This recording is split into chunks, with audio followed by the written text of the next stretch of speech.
Hello, dear friends. We are glad to meet with you again in this cozy audio space.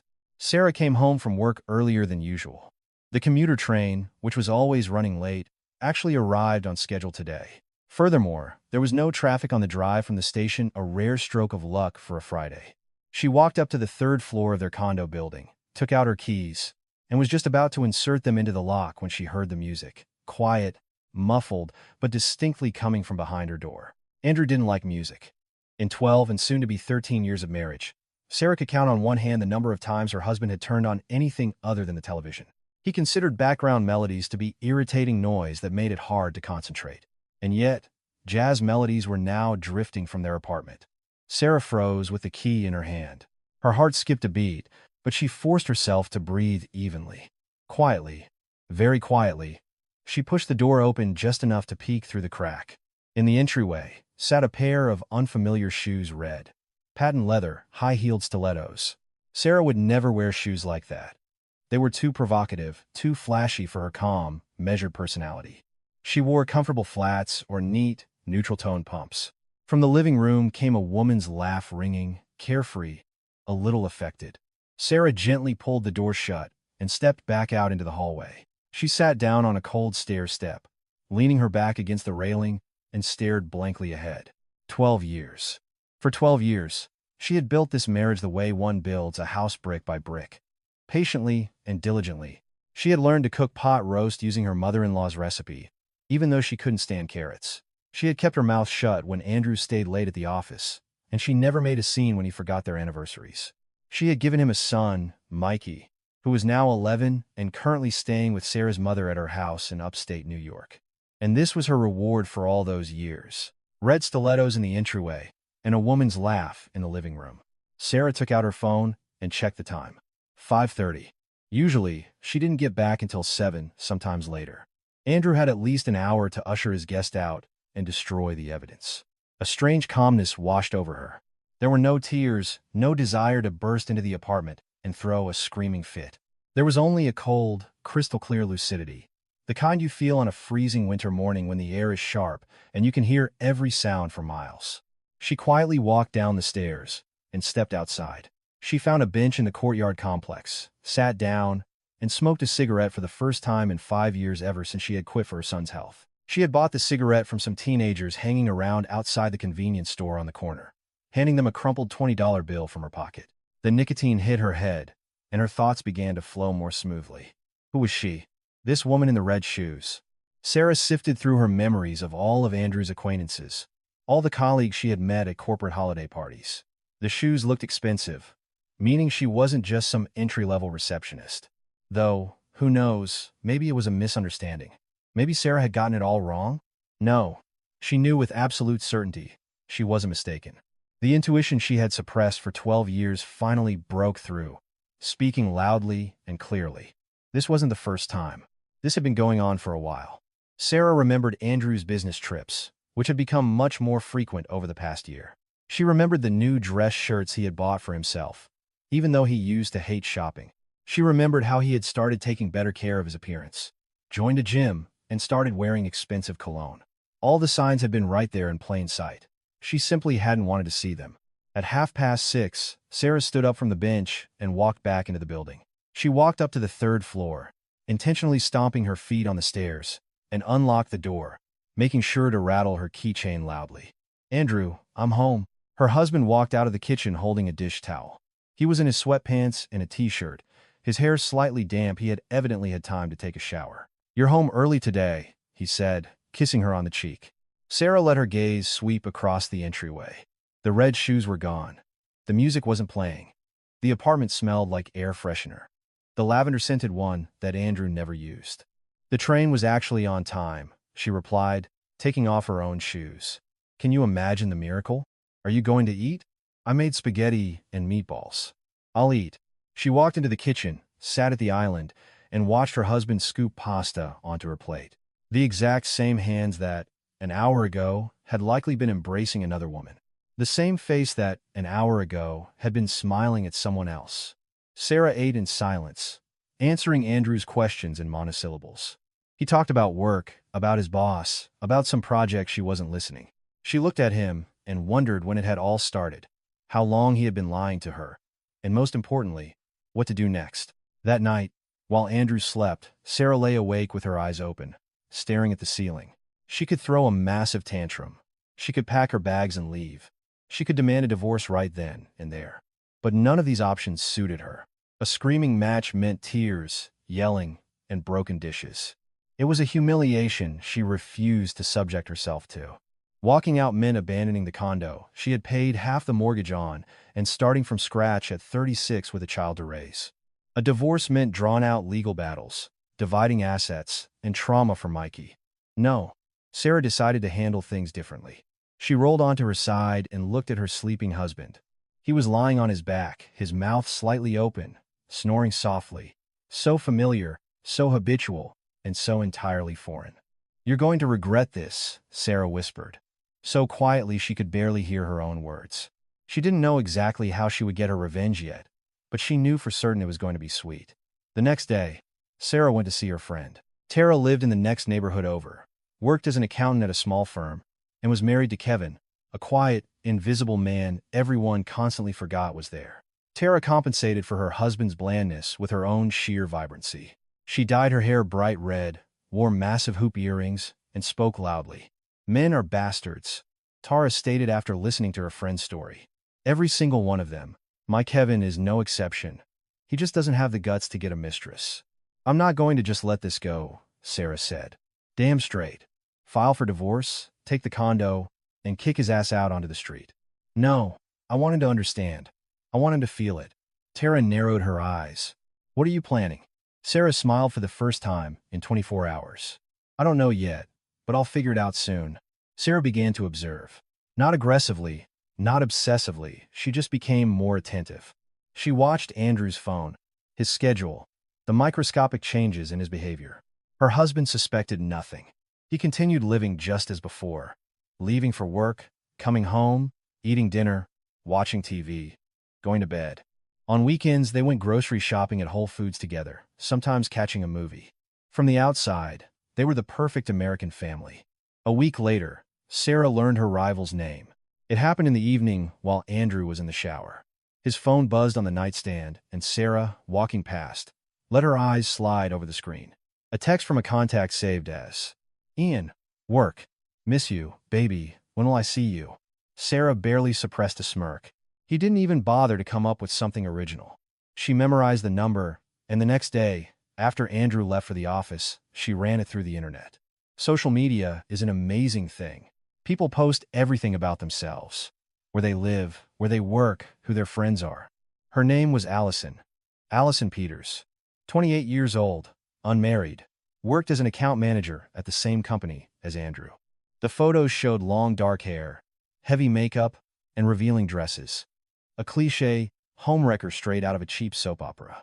Sarah studied her Instagram profile from top to bottom. Allison loved expensive restaurants, traveling, and taking mirror selfies. She posted quotes about strong, independent women, and left strings of heart emojis under pictures of other people's cats. In some of the photos, Sarah spotted familiar details. The watch she had given Andrew for his 40th birthday, the corner of their own kitchen island, the view from their bedroom window.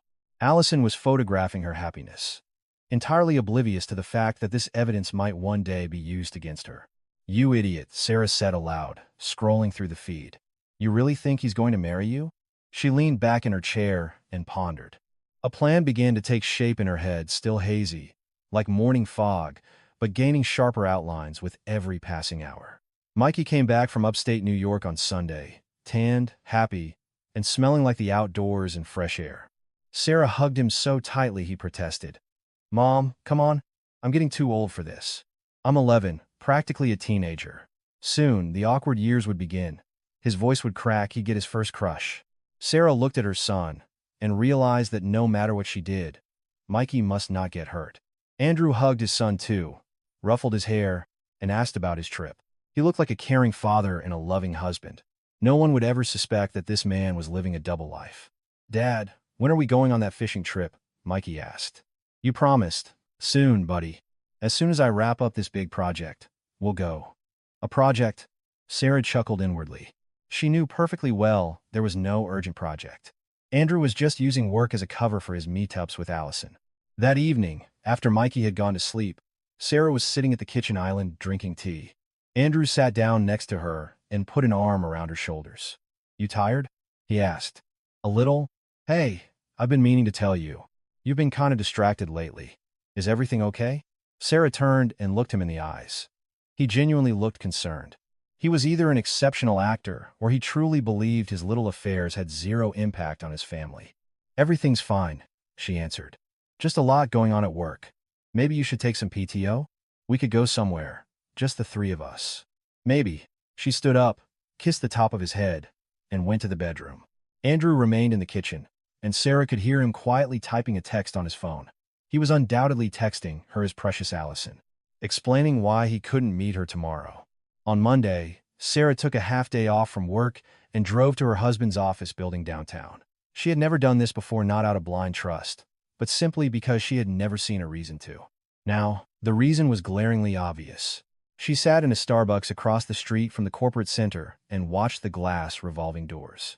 During the lunch hour, employees spilled out onto the sidewalks, smoking, chatting, hurrying to nearby delis and food trucks. Andrew walked out at 12:30, and he wasn't alone. Right beside him was her, Allison. In reality, she looked even more vibrant than in her photos. A red dress, high heels, her hair cascading down her shoulders. She was saying something to Andrew, gesturing animatedly. And he was laughing that specific laugh Sarah hadn't heard from him in years. They walked into an upscale bistro on the corner. Sarah watched them go and finished her lukewarm coffee. Strangely, she felt no pain, only a cold, calculated determination. Like a surgeon prepping for a complex operation, no emotions, just precision. She took out her phone and snapped a picture of the restaurant. Then she looked it up online and checked the menu prices. Not cheap. That meant Andrew didn't mind spending real money on his mistress. Sarah remembered how, just a month ago, she had asked her husband if she could buy a new winter coat because her old one was falling apart. Andrew had grimaced and said it wasn't the best time for major expenses. Yet, the funds magically appeared for taking his mistress to fine dining bistros. She scoffed and walked out of the coffee shop. It was time to put the plan into action. "Are you sure you want to do this?" Tara asked when Sarah outlined her idea. "Absolutely. It's brutal, Sarah. He deserves it." Tara remained silent for a moment, twirling a teaspoon in her fingers. "And what if it doesn't work?" "It will. I know him better than he knows himself." The plan was simple, yet elegant. Sarah wasn't going to throw a tantrum, smash plates, or kick her husband out of the house. She was going to make sure he destroyed his own life, and she would simply sit back and watch. The first step was to meet Allison, not as his wife, obviously, but as a random acquaintance, a friend, an ally. Sarah had an advantage. Allison had no idea what she looked like. There were no family photos on Andrew's social media pages. He rarely posted anything at all. The few pictures that did feature Sarah were from years ago. When she looked completely different, she had a short bob, a different hair color, and was 20 pounds lighter. "You want to befriend her?" Tara clarified. "Your husband's mistress?" "Exactly. Why?" Sarah smiled. It wasn't a happy smile, nor a sad one. It was the smile of a woman who had made a decision and was ready to see it through to the bitter end. To learn her weaknesses, to figure out what she wants, and to give her exactly that. "I don't get it." "You will. Soon, everyone will." Tara shook her head, but didn't argue. She had known Sarah for years and knew that when she made up her mind, trying to change it was pointless. That evening, Sarah created a new Instagram account. She used stock photos of a fairly attractive woman in her 30s, not a supermodel, but not plain either. She filled out the bio, loves travel, yoga, and self-improvement books. Your typical modern urbanite. She picked a basic name, Olivia. Last name, Collins. Olivia Collins, a woman who didn't exist, but who was about to become Allison Peters' absolute best friend. Sarah sent a follow request to Allison and leaned back in her chair. The game was afoot. Allison accepted the request the very next day. Sarah wasn't surprised.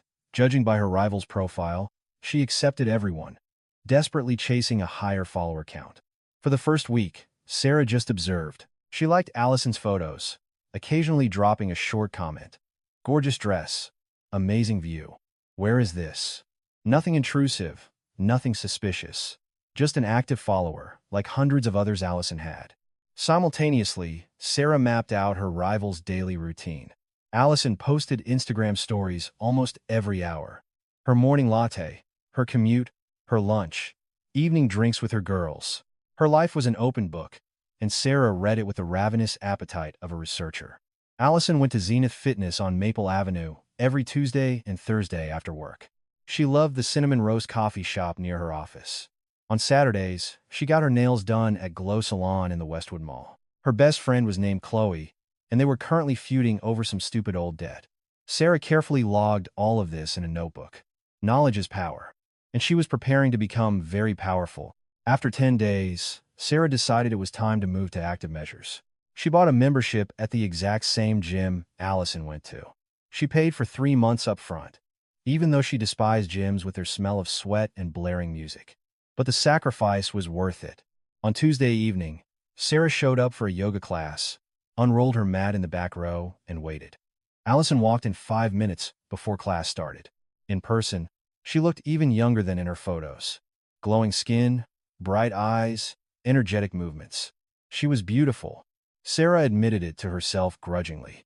It made sense why Andrew had lost his mind. The class went smoothly. Sarah diligently moved through the asanas, keeping an eye on Allison. Allison was clearly irregular. She moved confidently, knew all the poses, and joked around with the instructor. After class, Sarah intentionally lingered by the mirrors, pretending to fix her hair. Allison was packing her gym bag nearby. "Excuse me," Sarah said to her. "Could you tell me where the showers are? It's my first time here, and I'm totally lost." Allison looked up and smiled. The smile was pleasant, open. Sarah felt a brief pang of guilt, but immediately crushed it. "Sure. Follow me. I'm heading there right now anyway." They walked down the hallway together. Allison chattered away effortlessly, talking about the gym, the instructors, the class schedules. Sarah listened, nodded, and asked questions. "I'm Allison, by the way." The rival introduced herself as they reached the locker room. "Olivia," Sarah replied, shaking the extended hand. The handshake was firm, confident. The hand of the woman who was sleeping with her husband. Sarah gripped the fingers, just a fraction tighter than necessary, then released them. "Nice to meet you, Olivia. Are you planning to come regularly?" "I hope so. I really need to get back in shape." "Tell me about it." Allison laughed. "I've been coming for a year, and honestly, it helps so much for my body and my head. Unwinding after work is the best." "Where do you work, if you don't mind me asking?" "At Apex Solutions. It's a tech company. I'm an account manager." "What about you?" "I'm a bookkeeper at a small logistics firm." "Boring, but stable." Sarah deliberately chose a profession close to her real one. She worked as a financial analyst at an engineering firm. It made it easier not to trip up on the details. They went into separate shower stalls, but the conversation continued over the partitions. Allison complained about her boss, the traffic, the weather. Sarah murmured in agreement and asked leading questions. "Are you married?" Allison asked when they stepped out of the showers. "Divorced," Sarah lied. 2 years now." "You?" Allison hesitated. Only for a second, but Sarah noticed it. "No, not married. I'm seeing someone, but it's complicated." "Complicated relationships. I totally get that," Sarah said sympathetically. "My ex was complicated too." "Oh yeah? How so?" "It turned out his complication was having a second family." She said it lightly, like a story she had long since processed and moved on from. Allison gasped and put a hand to her chest. "Oh my God, you poor thing. How did you find out?" "By accident. I came home from work early one day." Sarah watched Allison's reaction closely. The younger woman paled and averted her eyes, which meant she fully understood what she was doing. She wasn't a naive fool. She was a conscious homewrecker. "That's awful," Allison muttered. "Men are garbage." "Yeah," Sarah agreed. "But I have no regrets. Better to know the ugly truth than live in a fairy tale." They exchanged numbers. Allison offered hers first, saying it was way more fun to have a gym buddy. Sarah saved the number in her phone as Allison Fitness and smiled. Phase 1 of the plan was complete. When she got home, Andrew met her with a question. "Where were you?" "It's almost 9 o'clock. "At the gym," Sarah answered truthfully. "I signed up for yoga. Decided it was time to take better care of myself." Andrew raised his eyebrows in surprise. "You? At a gym? Since when?" "Since today. Is there a problem?" "No, just unexpected." He looked at her strangely, almost as if he were seeing her for the first time. Sarah walked past him into the kitchen, poured herself a glass of water, and chugged it. "Did Mikey finish his homework?" she asked. "Yeah, I checked it." "Sarah, are you sure you're okay?" "Perfectly fine. Why do you ask?" "I don't know. You've just been different lately." Sarah turned around and looked at her husband. He was leaning against the kitchen door frame, arms crossed, looking concerned or maybe guilty. It was hard to tell. "People change, Andrew. It's a normal part of life." She walked past him to the bedroom, leaving her husband standing there baffled. Let him guess. Let him sweat. This was only the beginning. Over the next 2 weeks, Sarah methodically built a friendship with Allison. They went to yoga together, then started grabbing coffee after class. Allison turned out to be an oversharer.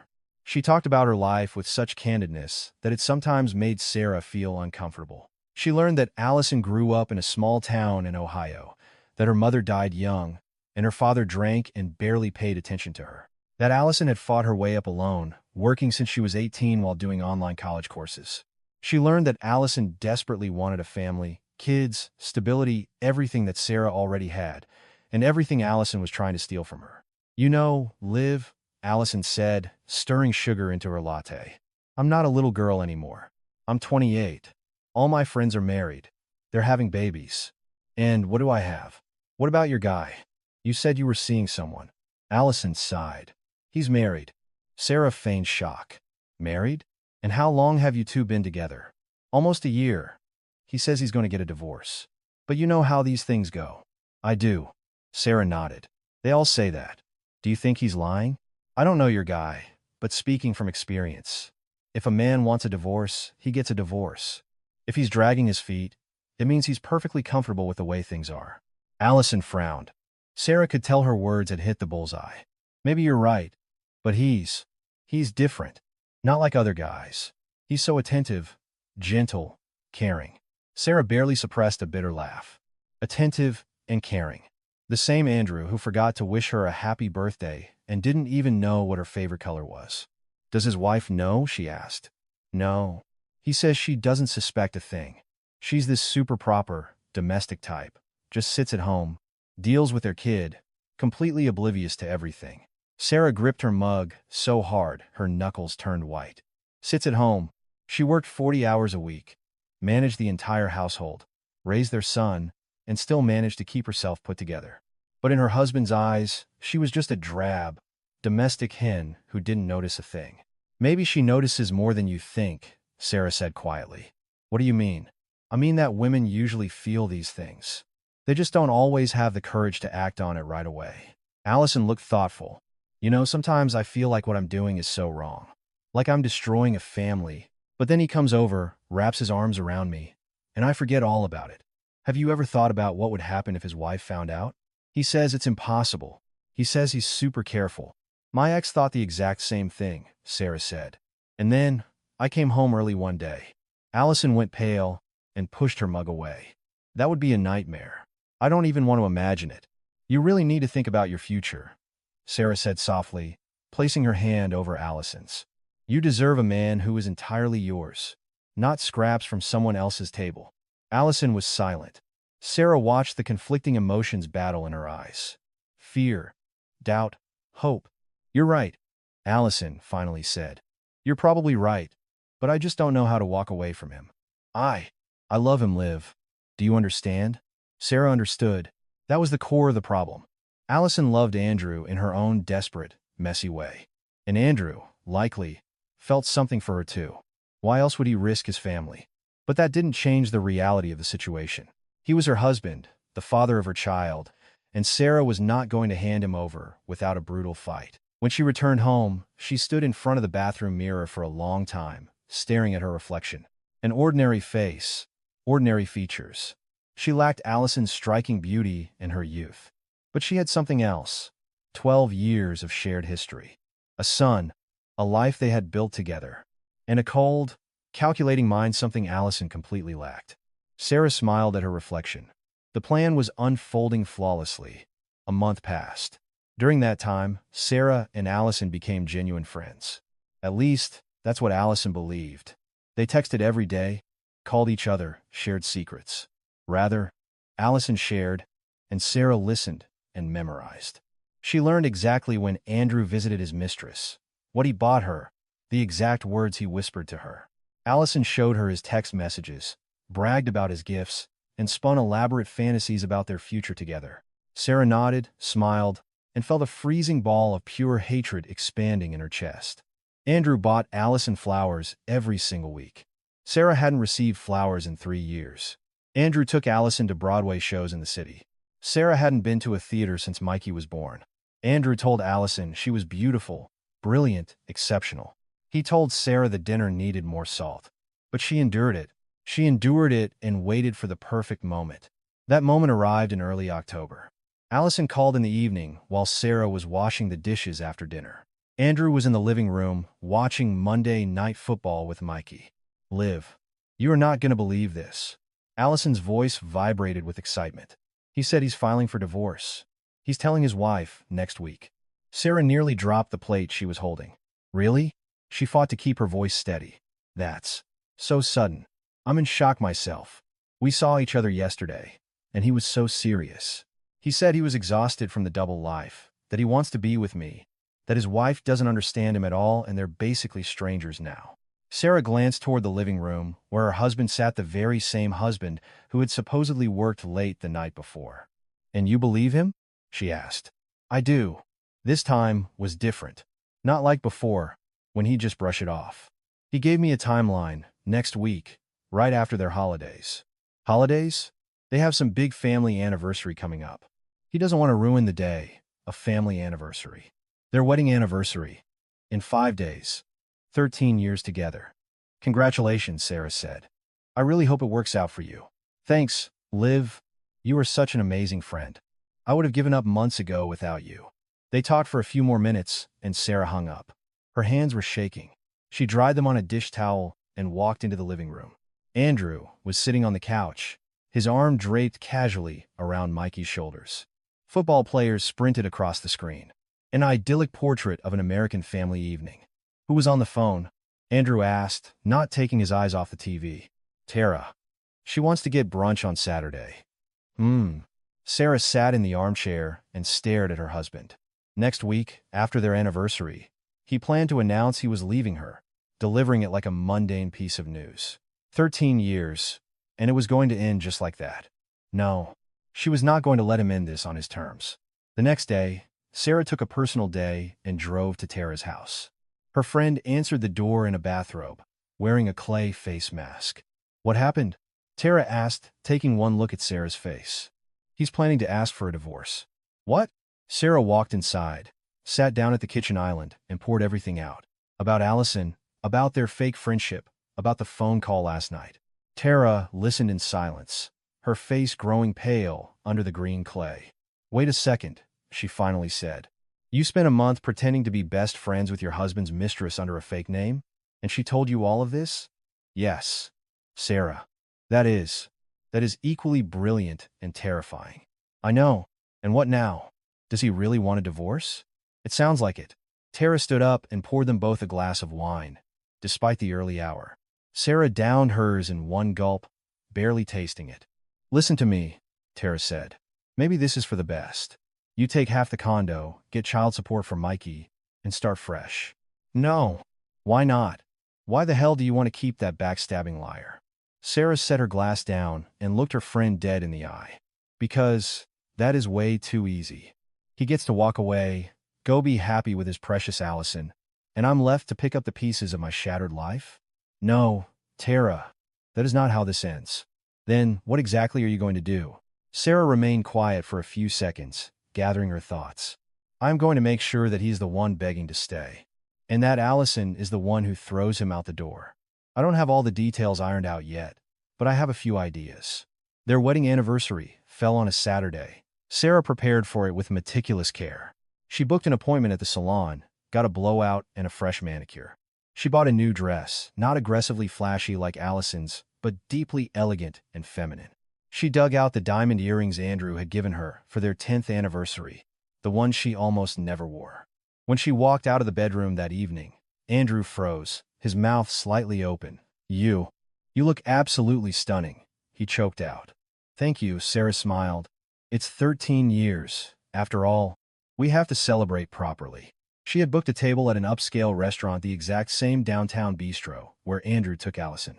She chose it specifically to gauge his reaction. Andrew became visibly anxious when he saw the awning. Maybe we should go somewhere else, he suggested. It's pretty pricey here. It's fine. We can afford to splurge tonight. It's our anniversary. They walked inside. Sarah took immense pleasure in watching her husband nervously scan the room, terrified he might bump into someone he knew. Relax, she said, looping her arm through his. You're with me. Dinner was bizarre. Andrew was tense, his answers were disjointed, and he kept obsessively checking his phone. Sarah pretended not to notice. She smiled radiantly, talked about their plans for the upcoming year, and brought up funny memories from their life together. Do you remember how we met? She asked over dessert. At Steve's birthday party. You spilled red wine all over my blouse and got so embarrassed you literally ran away to hide on the balcony. Andrew offered a strained smile.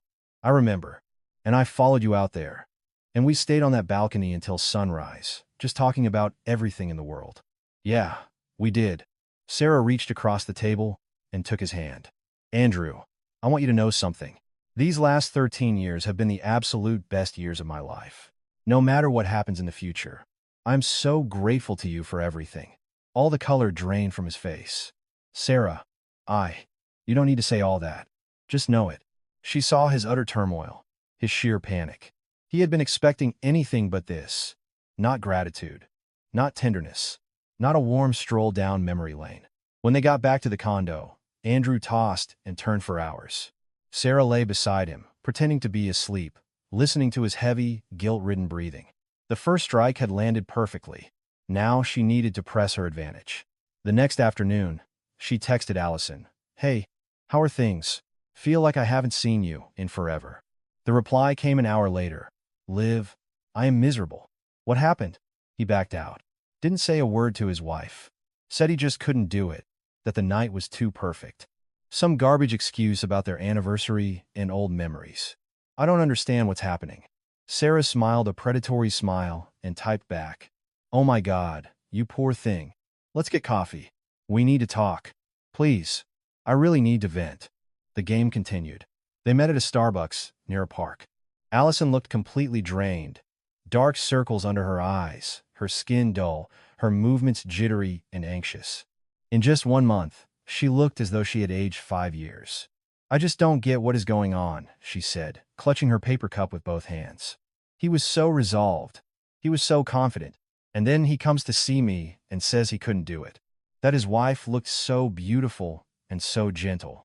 And it made him remember how they first fell in love. Sarah listened and nodded with deep sympathy. Maybe he just got cold feet, she suggested. Divorce is a massive step. But he's the one who brought it up. He's the one who said he was sick of lying. Men say one thing and do another all the time. Allison let out a sob. I don't even know what I want anymore. Before, everything was so clear. He gets divorced, we start our real life together. And now, Liv, tell me the truth. Am I a total idiot? Sarah paused, as if carefully weighing her words. You aren't an idiot. You're a woman deeply in love. Those are two very different things. Sometimes it feels like they're the exact same thing. They sat in silence. Outside the window, a cold autumn drizzle began to fall. Pedestrians hurried by under umbrellas. Sarah looked at Allison and thought, so here she is, the homewrecker, not a monster, not a cartoon villain, just a lonely young woman desperate to be loved. In another life, they probably could have been genuine friends. But the reality was what it was. You know what I think you should do? Sarah said. I think you need to give him an ultimatum. An ultimatum? Yes. Look him in the eye and say, either you file for divorce in the next 30 days, or we are completely done. Because otherwise, this could drag on for years. Allison looked thoughtful. And if he chooses her, then at least you'll know the truth, and you can finally move on with your life. I'm terrified, Liv. I'm terrified of losing him. Are you sure he's even yours to lose? As long as he's married, he belongs to someone else. You're just renting him. The words were harsh, but Allison didn't take offense. She looked at Sarah with profound gratitude, like a student gazing at a wise mentor. You're right. You are always right. I'll talk to him. Just Not today. Wait a few days, Sarah advised. Let him start sweating. Why? Because right now, you're in a position of weakness. You're upset and vulnerable. He'll sense that and manipulate you. You need to come at this from a place of strength. Allison nodded. Okay, I'll wait. They finished their coffee and parted ways. Sarah walked home in the rain, not bothering to open her umbrella. The cold drops ran down her face, and it felt incredible, as if they were washing away all the filth that had accumulated over the past month. At home, a surprise awaited her. Andrew was sitting at the kitchen island with a massive bouquet of flowers. These are for you, he said, holding out the roses. Just because. Sarah took the bouquet and arranged them in a vase. Her hands were perfectly steady. Thank you. They're gorgeous. Sarah, I really want to talk. She sat down across from him and looked him in the eyes. Her heart was hammering against her ribs, but outwardly she remained completely composed. I'm listening. Andrew paused, struggling to gather his thoughts. I've been doing a lot of thinking lately. About us? About our family. I know I haven't been the best husband. I've been working too much, ignoring you and Mikey. That's true, Sarah agreed. I want to change that. Let's go away this weekend. Just the three of us, like we used to. We could rent a cabin up in the Adirondacks. Remember that place? Sarah remembered. They had gone there for their 5th anniversary. Mikey had been just a toddler, and it was the first time he had ever seen a deer up close. They had been so incredibly happy then. Okay, she said. Let's go. Andrew's face lit up. Really? You want to? Why not? Mikey will love it. He stood up, walked around the island, and pulled her into a hug. Sarah allowed him to hold her, but she didn't hug him back. She just stood there like a mannequin, waiting for him to let go. I love you, Andrew whispered. You know that, right? I know, she replied. But she didn't say I love you too. And Andrew definitely noticed. The weekend at the cabin was almost perfect. Mikey ran wild through the woods, skipped rocks on the lake, and went out in a canoe. Andrew was attentive and deeply engaged, the kind of dad and husband he hadn't been in years. He held Sarah's hand, maintained eye contact, and showered her with compliments. And Sarah watched. She noticed how he would stealthily check his phone, how his brow furrowed when he read a text, how he would step outside to make a quick work call. On Sunday evening, after Mikey had crashed in his bunk bed, they sat out on the deck watching the sunset over the lake. Today was a really good day, Andrew said. Yeah, it was. Sarah, I'm serious about turning things around. I want us to be happy again. She turned to face him. Were we unhappy? Andrew hesitated. Well, not unhappy, exactly. But stuck in a rut? It just felt like Groundhog Day. The same routine over and over. And what's your brilliant solution? I don't know. Maybe we just need to prioritize us more. Make time for date nights. Travel. Sarah smirked to herself. He was saying all the right things. But she knew the reality. Tomorrow, he would go right back to his Allison, apologize profusely for going Mia, and claim he had been trapped doing family duty. And the cycle would start all over again. Let's try, she said aloud. But it only works if we both actually want it. I do want it, Sarah. I swear. She nodded and turned her gaze back to the sunset. The sky was blazing in neon, orange, and crimson, the colors reflecting off the glass-like water.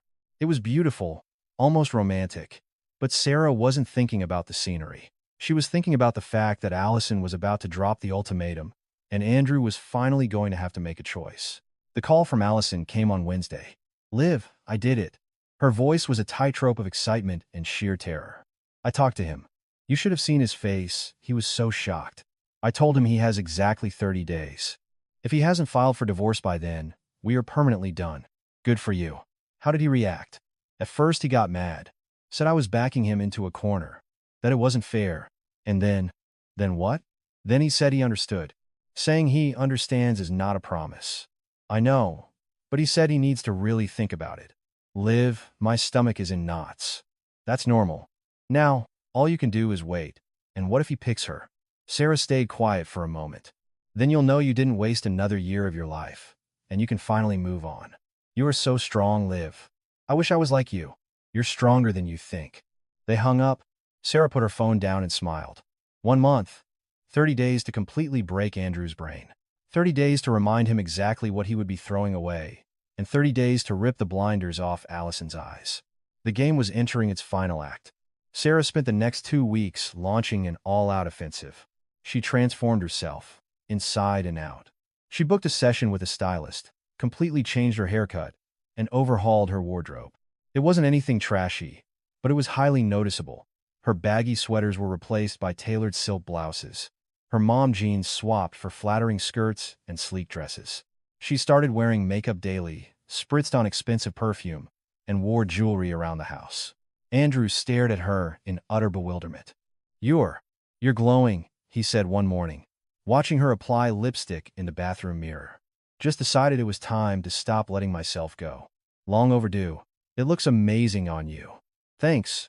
She shot him a confident smile and walked out the door, leaving her husband standing there completely baffled. Let him wonder. Let him try to figure out what was happening. Let him panic. Even her coworkers noticed the shift. Sarah, what is going on with you? Do you have a secret boyfriend or something? Asked Valerie, who sat in the cubicle next to hers. What makes you say that? Look at you. You're practically radiating. You look incredible. You lost weight. Spill it. Who is he? Sarah laughed out loud. No one. Just finally decided to put myself first for a change.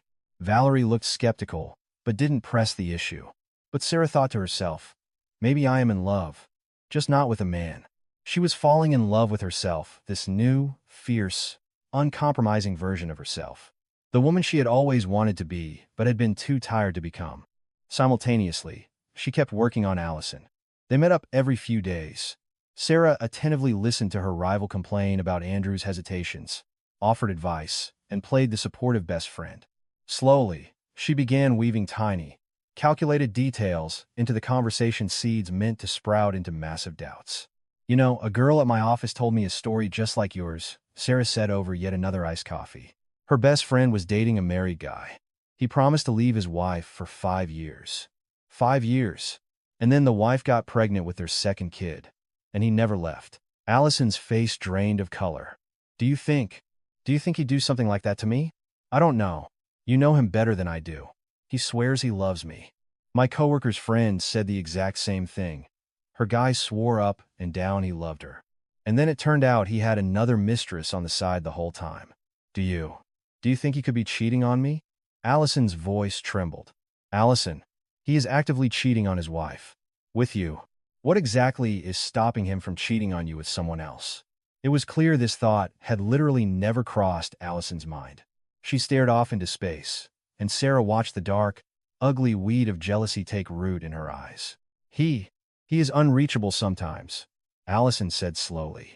He tells me he's stuck in back-to-back meetings or doing family stuff. But you don't actually know for sure. I used to be sure.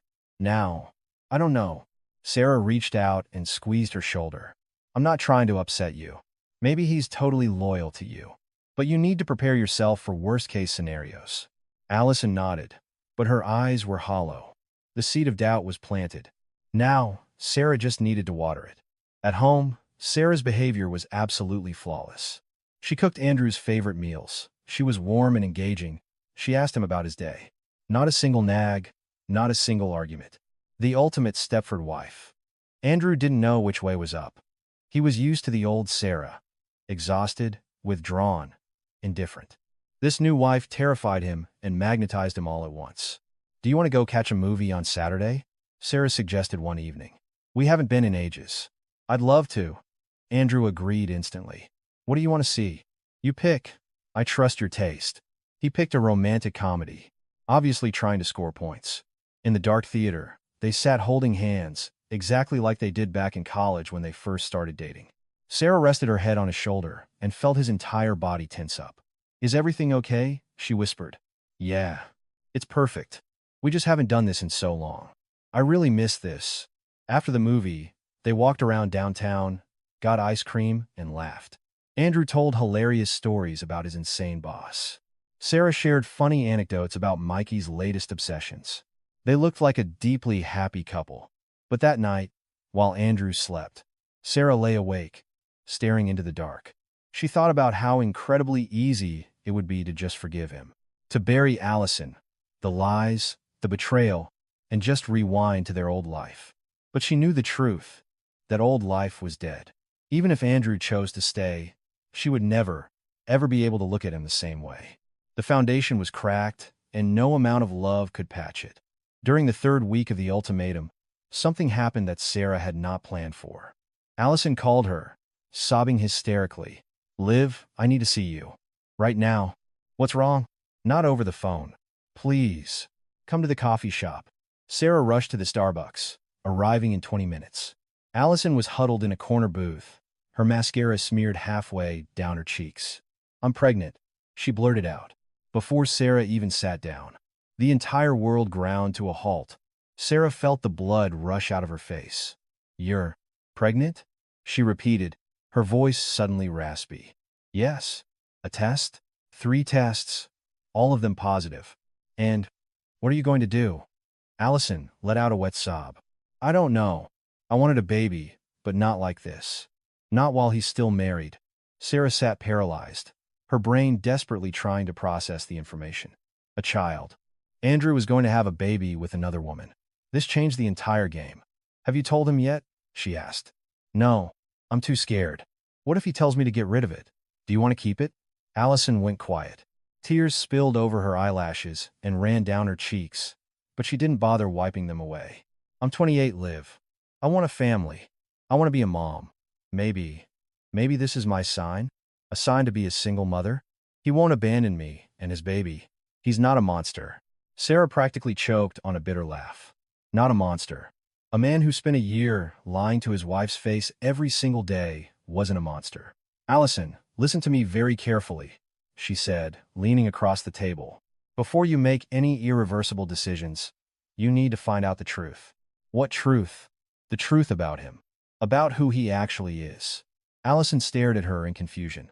"I don't know what you're talking about." Sarah grabbed her hand. "Do you know where he lives?" "No. He never told me his address. He said it was for my own emotional protection. I just accepted it." "What is his wife's name?" "Mary, I think. Or Sarah." "What is her last name?" Allison frowned. "He never told me." "Isn't that a little strange?" "Very strange. You've been sleeping with him for a year, and you don't know where he lives or his last name." "I just never thought about it." "Maybe it's time you start thinking." Sarah could literally see the gears turning in Allison's head, the puzzle pieces finally locking together. A year-long relationship with 0 hard facts. Promises of divorce met with endless stalling. Love wrapped in paranoid secrecy. "What are you suggesting?" Allison asked. "I'm suggesting you do a background check on the man before you commit to having his child." "How?" Sarah paused, analyzing her next move. The landscape had shifted completely. A pregnancy wasn't a game of revenge. It was a living human being who hadn't done anything wrong. "Do you have a picture of him?" she asked. "Yeah, a ton. Let me see." Allison pulled up her camera roll and handed over her phone. Sarah looked at the photos of her own husband, so familiar, yet an absolute stranger. There he was, grinning into the lens. There he was, wrapping his arms around Allison. There he was, holding a glass of wine at their favorite bistro. "He's gorgeous, isn't he?" Allison said softly. "Yes," Sarah replied. "He is." She handed the phone back and stood up. "I have to get back to work, but we are going to talk about this." "Okay. Liv, what do I do?" Sarah looked down at her. Looked at the woman who had stolen her husband, detonated her family, and wrecked her peace of mind. At the woman who was now carrying Andrew's unborn child. "Just wait a few days," Sarah said. "Don't do anything drastic. And absolutely do not say a word to him until you are 100% sure." "Sure about what?" "Sure that he is actually a man who deserves to be the father of your child." Sarah walked out of the coffee shop and stood on the sidewalk for a long time, staring blindly at the traffic. The plan was dead. Everything she had orchestrated now felt petty and utterly meaningless. A baby. The word battered against the inside of her skull like a trapped bird. What the hell was she supposed to do now? Sarah didn't sleep a wink that night. She lay next to Andrew's softly snoring form, staring into the blackness, trying to force the chaos in her mind into some kind of order. A baby. It altered the fabric of reality. It was one thing to sabotage a trashy affair, rip her husband away from a mistress, and force him to realize what he was losing. It was an entirely different universe to intentionally strip a child of its father before it was even born. Sarah thought about Mikey, about the years she had spent raising him alongside Andrew. His first wobbly steps, his first words, the scraped knees and bumped heads. She thought about Andrew teaching Mikey how to ride a bike in the cul-de-sac, about them building massive Lego sets together on the living room rug, about lazy Sunday mornings watching cartoons. A terrible husband did not inherently mean a terrible father. Sarah knew this to be true, and somewhere deep inside her chest, a new, entirely foreign emotion twitched. It wasn't pity for Allison she had made her own bed, but it was profound sorrow for the unborn child, who was already collateral damage in a war of adult mistakes. As the sun began to peek through the blinds, Sarah made her choice. She would finish what she started, but she would do it differently. At 8 a.m., she called Tara. "She's pregnant," Sarah said, skipping hello. Tara let out a colorful string of curses. "Holy shit. What now?" "I don't know. I'm thinking." "Sarah, listen to me. Maybe it's time to pull the ripcord. File for divorce, take him to the cleaners, and walk away clean." "No. Why not?" Sarah paused, searching for the right words. "Because this isn't just about me and him anymore. It's about a kid." "I'm not following." "Allison needs to know the truth. Not the heavily edited truth I've been feeding her. The whole, ugly truth." "Like what?" "Like the fact that Andrew isn't Prince Charming. That he's a weak, lying coward." She needs to make her choice with all the facts on the table. Tara exhaled loudly. "You're going to tell her who you are?" "Yes." "Sarah, that's insane. She might run straight to Andrew and blow this whole thing up. Everything will be out in the open. Let it explode. I'm done playing games." Sarah texted Allison and asked to meet on Saturday. She chose a quiet, out-of-the-way diner in a completely different suburb where there was zero chance of running into anyone they knew. Allison arrived looking like a ghost. The pregnancy wasn't physically showing yet, but her entire aura had shifted. She looked incredibly fragile, stripped of all her usual bravado. "You wanted to talk?" she said, sliding into the vinyl booth across from Sarah. "I'm listening." Sarah stared at her for a very long time, not uttering a single syllable. Allison shifted uncomfortably. "Liv, you're freaking me out. What's going on?" "My name isn't Olivia," Sarah said, her voice dropping to a quiet, steady register. "What?" "My name is Sarah. I am Andrew's wife." Absolute, suffocating silence. Allison sat frozen, as if a spell had turned her to stone. Only her eyes dilated in pure, unadulterated terror. "What?" she managed to whisper. "Is this a joke?" "No. I'm his wife. We've been married for 13 years. We have an 11-year-old son." Allison slowly stood up, knocking her knee against the table so hard her coffee spilled. She was physically vibrating. You stalked me?" "Yes." "Why?" "Because I wanted to see exactly who my husband was throwing our life away for. I wanted to destroy you both. You're a psychopath. You're completely insane." Sarah didn't flinch. "Maybe.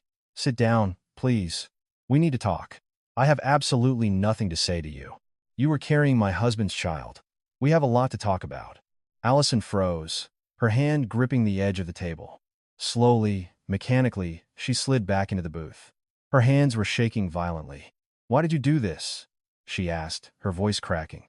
"You spent a whole month pretending to be my friend." "Why?" "At first, I wanted to blow up your relationship. I was going to manipulate things so you dumped him yourself. And then? Then you told me you were pregnant. And I realized this wasn't a game anymore." Allison buried her face in her hands. Her shoulders heaved. He never told me he had a son." She sobbed through her fingers. "He told me he didn't have kids. He said his wife absolutely refused to get pregnant."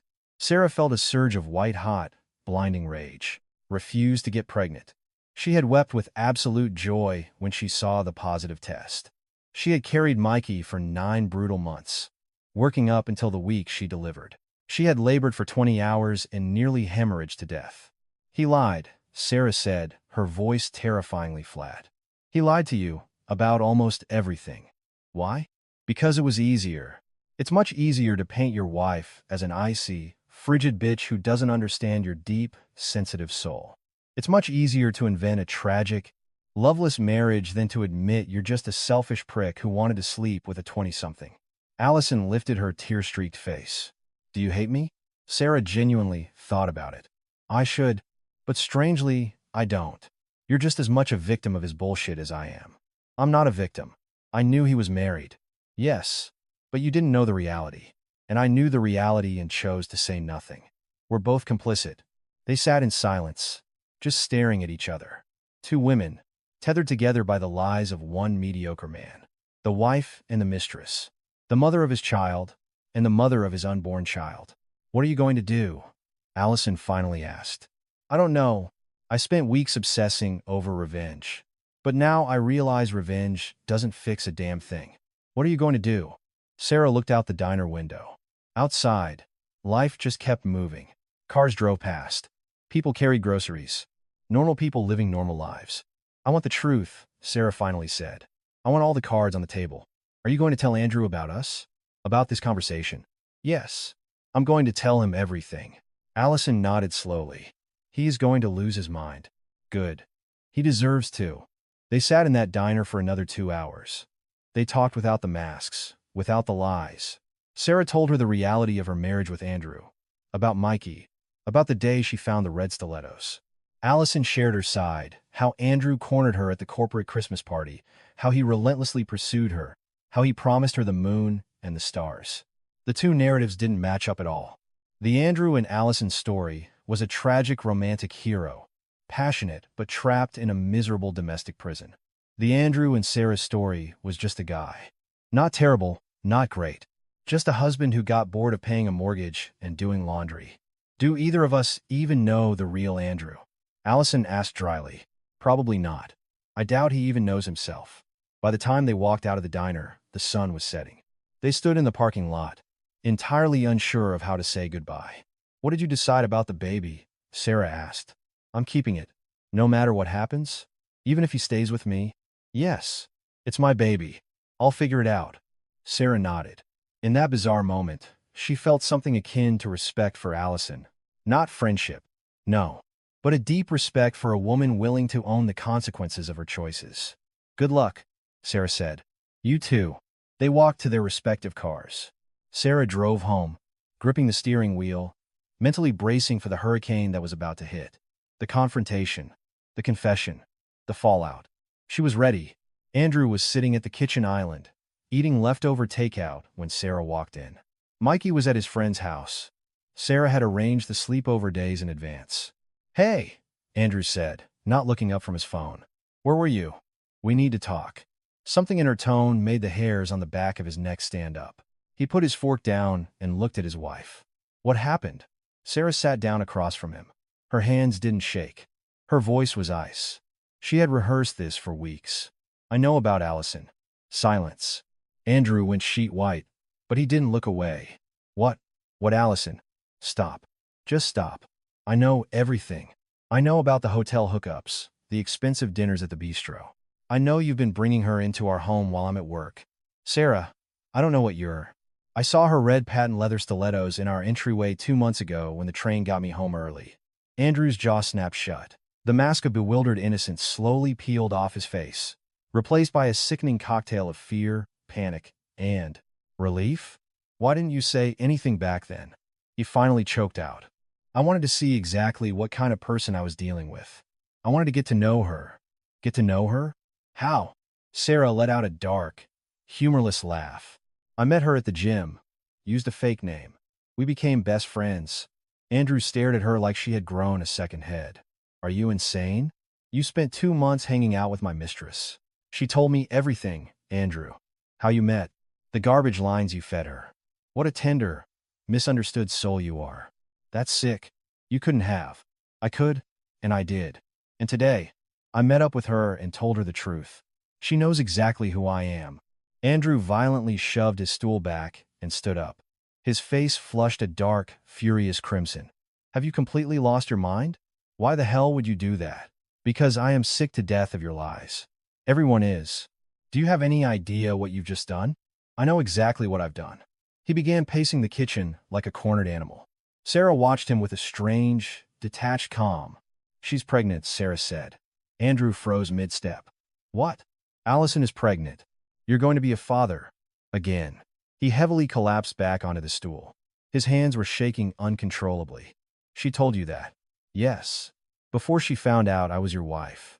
And what is she going to do? She's keeping the baby. Andrew buried his face in his hands. His shoulders began to heave, and with a shock, Sarah realized he was crying. In 12 years of marriage, she had only seen him cry once. at his father's funeral. Sarah, I never meant for this. His voice broke into a pathetic wheeze. I didn't plan it. It just sort of happened. A year-long affair doesn't just happen. Andrew. I was so lost. She was just so different. She looked at me like I was a god. She actually listened to me. And you? I what? He lifted his head. His eyes were bloodshot and wet. You stopped seeing me. We were living like roommates. Wake up, commute, work, commute, TV, sleep. No sex, no real conversations. I felt invisible.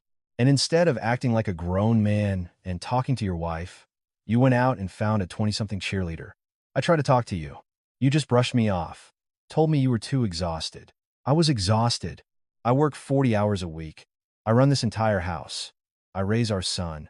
And you would come home and immediately permanently attach yourself to the couch. See? That right there. It's always a lecture, always complaints, always me never doing enough. They were screaming at each other now the first time they had raised their voices in years.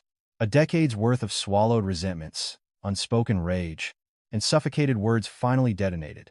You could have asked for a divorce, Sarah screamed. You could have had the balls to look me in the eye and say you wanted out. And you would have taken me to the cleaners.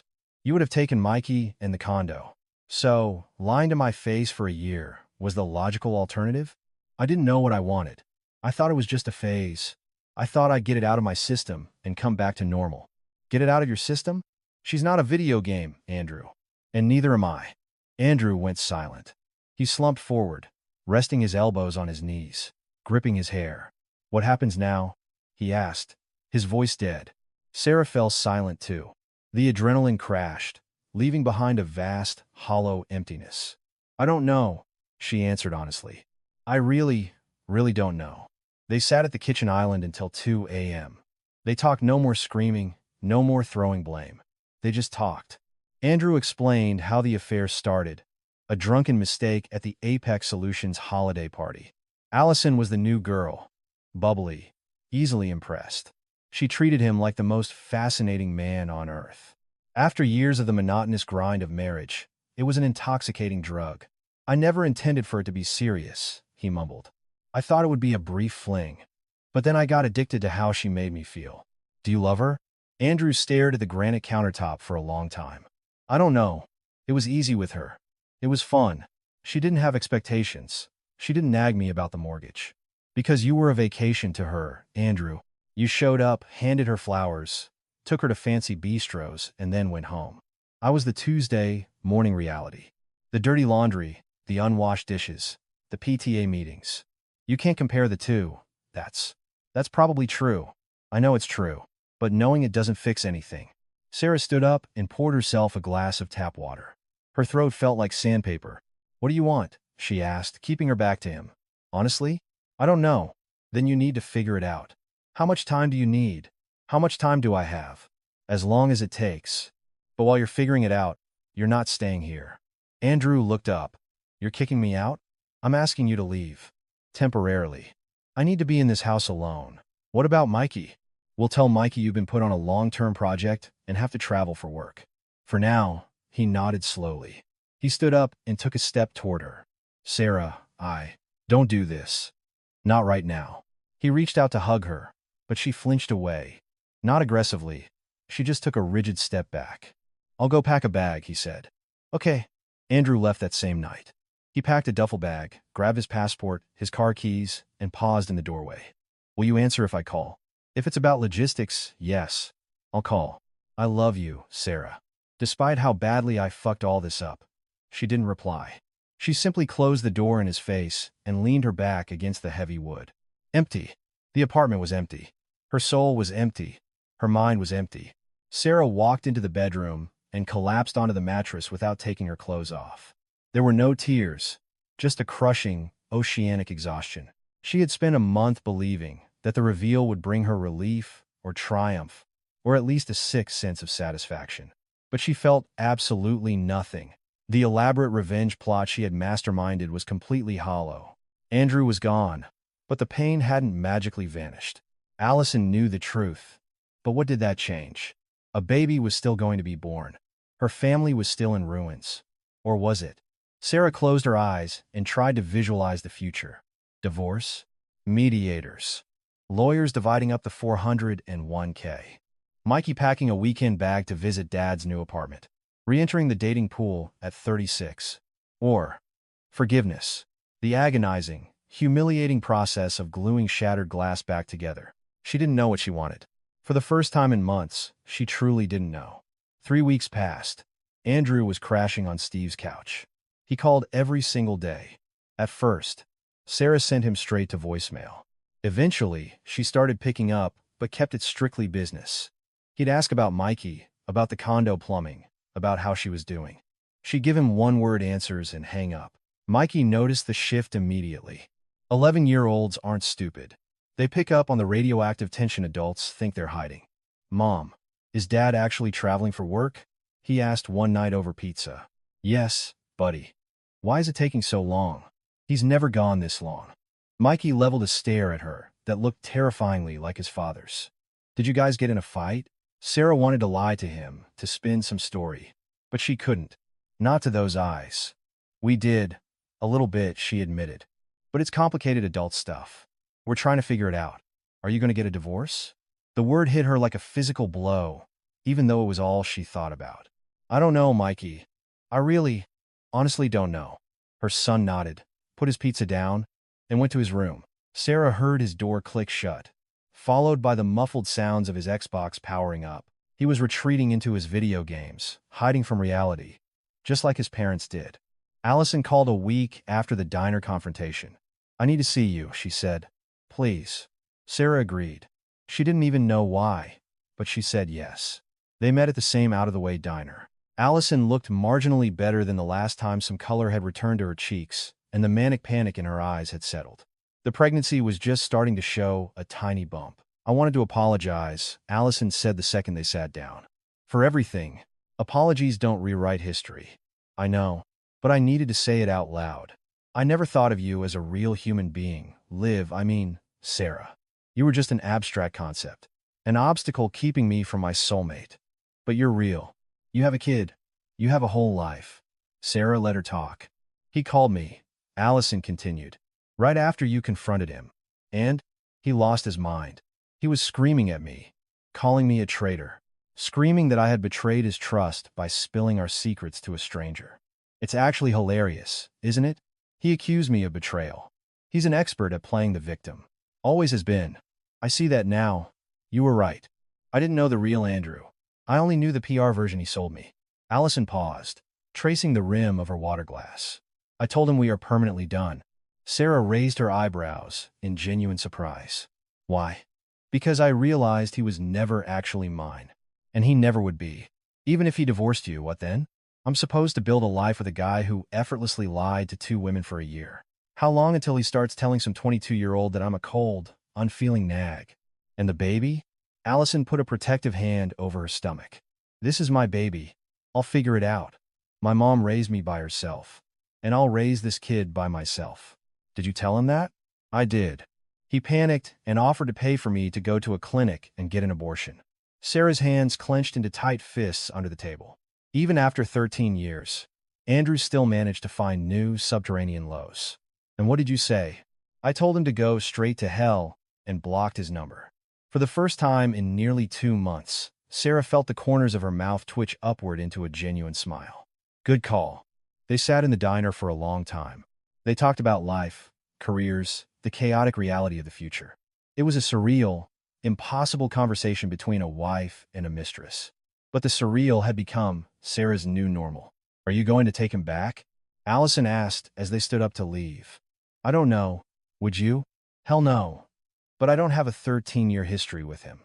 I don't share a kid and a mortgage with him. Does that make it harder or easier for you? When you've known someone for a decade, you see exactly what they are. The good and the ugly." Allison nodded and grabbed her purse. "Thank you for meeting me. I know I don't deserve it." "No, you probably don't. But I think I needed to hear it too." They parted ways in the parking lot. Not as friends, certainly not, but no longer as blood enemies either. Just 2 women who had been violently slammed together by fate, both walking away with permanent scars. Andrew came back a month later. Not moving back in, he just showed up to talk. Sarah opened the door and almost didn't recognize him. He had dropped at least 15 pounds. His face was gaunt, and deep purple bags hung under his eyes. He was sporting patchy stubble and a wrinkled flannel shirt, a far cry from the slick, cologne-soaked executive who used to take Allison to wine bars. "Can I come in?" he asked. "Mikey is at school." "I know. I wanted to talk to you." She stepped aside. They sat at the kitchen island, the exact spot where the bomb had detonated. "I've been doing a lot of thinking," Andrew said, his voice gravelly. "Every single day, every night, about us, about what I blew up, and about where I ended up." "And where did you end up?" "Realizing that I am an idiot. A complete, total, catastrophic idiot." Sarah didn't argue. "I lost everything," he continued. "My family, my son's respect. You. And for what? For a fantasy that didn't mean a damn thing. It meant enough to you to keep it going for an entire year. It was an illusion. It was me running away from reality. I was running away from our problems instead of acting like a man and fixing them. And what exactly do you want now?" Andrew looked her dead in the eye. "I want to come home. If you'll let me." Sarah was quiet for a long time. Outside the window, a cold November rain was falling gray, relentless, miserable. The drops streaked down the glass like tears. "Do you know that she's still pregnant?" Sarah finally asked. "I know. And what are you going to do about it?" "I'm going to pay child support. It's my kid. I'm legally and morally responsible."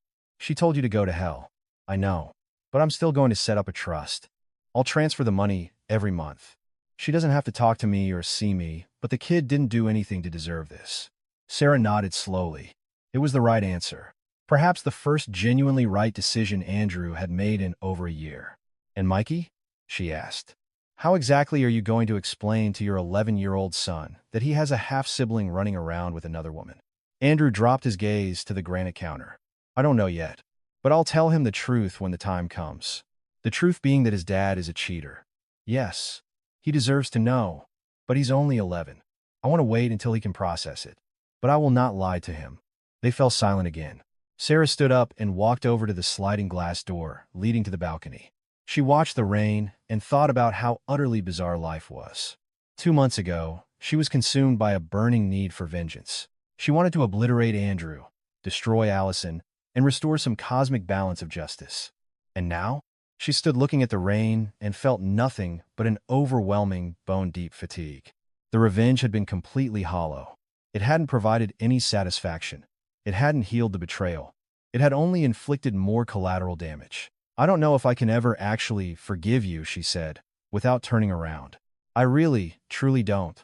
"I know," Andrew said, "but I am willing to spend the rest of my life trying to earn it back. For Mikey's sake. And for what we built." Andrew stood up and walked over to her. He didn't try to touch her or hug her. He just stood next to her, looking out at the rain. "Thank you." "Don't thank me yet. This is going to be hell, Andrew. And I am not promising we're going to survive it. I'm ready." Sarah finally turned to look at him. "Ready for what?" "Ready for couples counseling every week. Ready for me to randomly bring this up in arguments 5 years from now. Ready for the fact that I will probably never check your phone without feeling sick. All of it. We'll see." A year passed. Andrew moved back in, but he slept on the couch in the basement for the first 4 months. They went to a marriage counselor in the city every Thursday evening, without fail.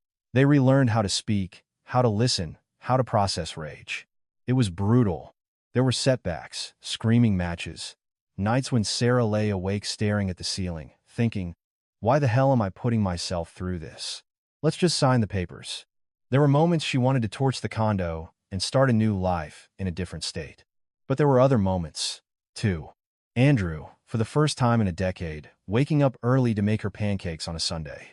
Mikey, visibly relaxing and thriving now that the crushing tension had left the house. Friday nights, where the three of them ordered pizza and watched Marvel movies, just like they used to. Allison had a baby girl. Sarah found out by accident she saw a picture pop up on the Explore page of Instagram. Allison had blocked the Olivia Collins account, but her real profile was still public. Andrew transferred a set amount of money every single month into a college fund he had set up for the baby. Allison never acknowledged the money, or perhaps she pretended she didn't know where it came from. Mikey still didn't know he had a sister. Sarah and Andrew agreed they would sit him down and explain it when he was a teenager, or if he asked, or when the time was right. Trust was rebuilding, agonizingly slowly. Drop by drop. ounce by ounce. Sarah was relearning how to believe her husband. Andrew was learning how to actually be a man worthy of that belief. One evening, exactly a year after that devastating confrontation in the kitchen, they were sitting at the island drinking herbal tea. Mikey had gone to bed hours ago. Outside, the first heavy snowfall of a Chicago winter was blanketing the streets. "Are you happy?" Andrew asked quietly. Sarah looked down at her mug. "I don't know, but I feel at peace, and I think that matters more." "I love you, Sarah." "I know." She didn't say "I love you too." Maybe one day she would. Maybe she wouldn't. But for the first time in a very long time, it didn't feel like a life or death issue. Sarah watched the snow falling under the streetlights and thought about how weirdly resilient the human heart is. Sometimes life shatters us completely. Sometimes it hardens us. Sometimes it forcibly rips away what we thought was ours, only to hand us something completely unexpected in return. She hadn't fully forgiven Andrew. She might never fully forgive him. The scar would be there permanently, an ugly, raised reminder that even the person you trust most in the world is capable of putting a knife in your back. But she had learned how to live with the scar. She had learned how to stop letting the ghost of the past dictate her present. She had learned to fiercely protect what she had rebuilt, rather than mourning the illusion she had lost. The elaborate, venomous revenge she had plotted had ultimately been useless. The brutal, unvarnished truth had proven to be far more powerful than any vengeance it hurt worse, but it was the only thing that actually healed. Sarah finished her tea and smiled. A real, genuine smile. For the first time in a very long time, life went on. A like is simple magic that inspires. A subscription opens the door to new soul-searching discoveries. Listen to the silence between the words. That is where love lives.